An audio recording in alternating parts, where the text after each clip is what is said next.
Halo, selamat pagi anak-anak terkasih. Nah, di video hari ini kita sudah memasuki tema 7 subtema yang kedua. Di subtema kedua ini, kita akan belajar tentang peristiwa kebangsaan seputar proklamasi kemerdekaan Indonesia. Dan di pembelajaran satu ini kita akan belajar dua muatan. Muatan yang pertama adalah IPS, yaitu tentang proklamasi kemerdekaan negara Indonesia. Di subtema 1 kemarin kita sudah belajar masa penjajahan yang dialami oleh bangsa Indonesia. Salah satu negara yang menjajah Indonesia adalah Belanda.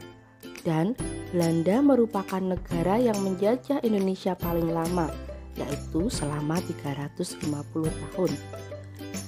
Kemudian pada tahun 1942 ternyata Belanda dinyatakan menyerah kepada Jepang. Dan pada tanggal 11 Januari 1942, tentara Jepang mulai tiba di Indonesia dengan mendarat di Tarakan, Kalimantan Timur. Sejak saat itu, negara kita resmi menjadi jajahan Jepang. Dan tahukah kalian berapa lama Jepang menjajah Indonesia? Ya, Jepang menjajah Indonesia hanya sebentar, hanya 3,5 tahun saja.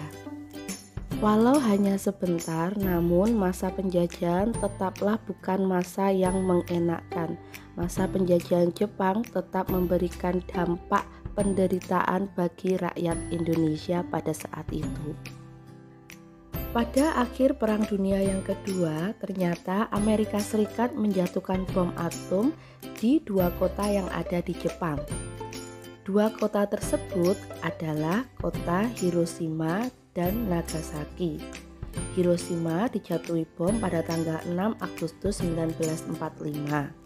Sedangkan kota Nagasaki dijatuhi bom atom oleh Amerika Serikat pada tanggal 9 Agustus 1945. Dengan dibom atomnya dua kota di Jepang, menyebabkan Jepang menyerah kepada sekutu pada tanggal 15 Agustus 1945. Sehingga Indonesia mengalami kekosongan kekuasaan atau vacuum of power. Berita menyerahnya Jepang kepada sekutu disiarkan di seluruh dunia melalui siaran radio. Namun pada masa itu siaran radio yang ada di Indonesia semuanya disegel oleh pihak Jepang, sehingga tidak banyak yang tahu tentang berita tersebut. Namun ada salah satu tokoh yang mendengar berita kekalahan Jepang. Tokoh tersebut adalah Sultan Syahrir. Beliau adalah orang yang pertama kali mendengar berita kekalahan Jepang dari radio yang disembunyikannya secara diam-diam. Nah, berita kalahnya Jepang terhadap sekutu segera disampaikan Sultan Syahrir kepada golongan muda yang lainnya, yaitu Wikana, Aidit, Khairul Saleh, serta Sukarni. Mendengar hal ini, golongan muda segera menemui golongan tua, yaitu I.R. Soekarno dan Muhammad Hatta. Golongan muda mendesak para golongan tua supaya segera memproklamasikan kemerdekaan Indonesia. Namun permintaan golongan muda ditolak oleh golongan tua. Karena penolakan ini terjadilah peristiwa yang disebut peristiwa Rengas Dengklok, yang disebabkan karena adanya perbedaan pendapat antara golongan tua dan golongan muda dalam memproklamasikan kemerdekaan. Sehingga pada tanggal 16 Agustus 1945, golongan muda menculik golongan tua dan dibawa ke Rengas Dengklok, Karawang, Jawa Barat.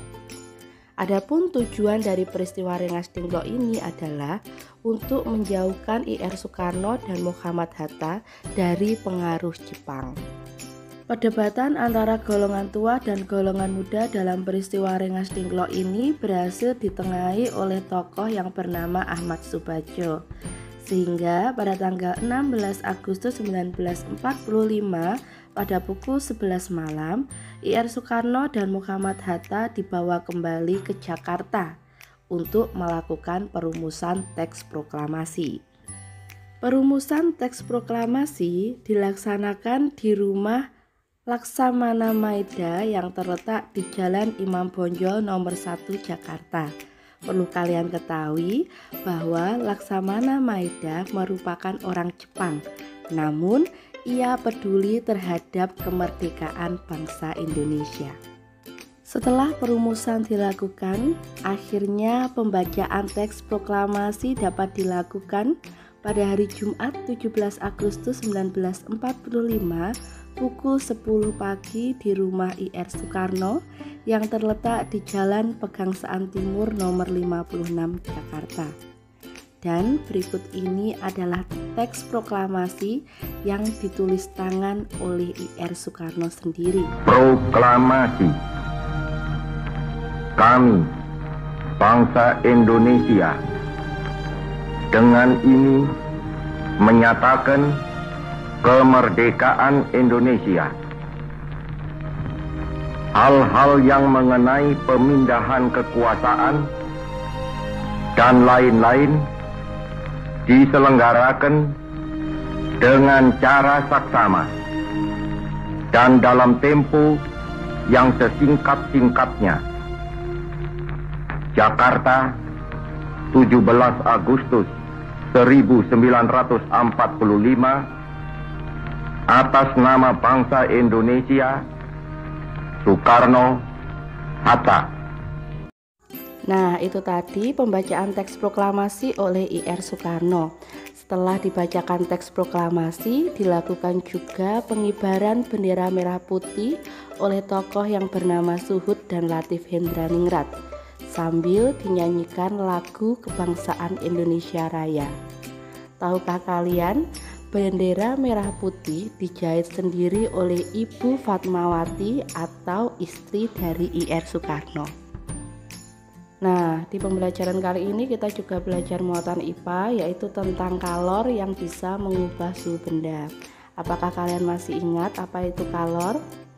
Ya, kalor bisa didefinisikan sebagai energi panas yang dimiliki oleh sebuah benda. Ternyata kalor atau energi panas yang dimiliki suatu benda itu bisa berubah loh. Perhatikan gambar berikut. Apabila air panas kita campur dengan air dingin, apa yang terjadi? Ya, akhirnya menjadi air hangat. Air panas yang suhunya tinggi bila dicampur dengan air dingin yang suhunya lebih rendah dari air panas akan menjadi air hangat. Seperti yang kalian ketahui, air hangat memiliki suhu yang berbeda dari air yang panas. Air hangat suhunya di bawah air panas. Nah, hal ini membuktikan bahwa kalor dapat mengubah suhu benda. Nah, sampai di sini dulu pembelajaran kita hari ini ya. Sampai jumpa di video pembelajaran selanjutnya. Tetap rajin belajar, jaga kesehatan, Tuhan memberkati.